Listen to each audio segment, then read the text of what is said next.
कौमी असम्बली के नए स्पीकर और डिप्टी स्पीकर का इंतखाब खुफिया रायशुमारी के जरिए कल होगा। पीपल्स पार्टी और नून लीग इत्तेहाद की जानिब से स्पीकर कौमी असम्बली के लिए नून लीग के सरदार अयाज सादिक ने कागजात जमा करवा दिए। पीपल्स पार्टी के गुलाम मुस्तफा शाह ने डिप्टी स्पीकर के लिए कागजात जमा करवाए हैं।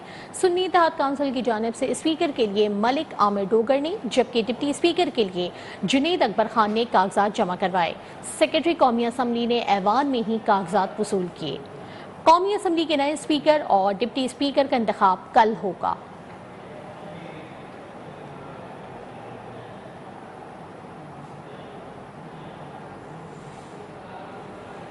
कौमी असम्बली के नए स्पीकर और डिप्टी स्पीकर का इंतखाब खुफिया रायशुमारी के जरिए कल होगा। पीपल्स पार्टी और नून लीगी इत्तेहाद की जानिब से स्पीकर कौमी असम्बली के लिए नून लीग के सरदार अयाज सादिक ने कागजात जमा करवा दिए। पीपल्स पार्टी के गुलाम मुस्तफा शाह ने डिप्टी स्पीकर के लिए कागजात जमा करवाए हैं, जबकि सुन्नी इत्तेहाद काउंसिल की जानिब से स्पीकर के लिए मलिक आमिर डोगर ने और डिप्टी स्पीकर के लिए जुनेद अकबर खान ने कागजात जमा करवाए।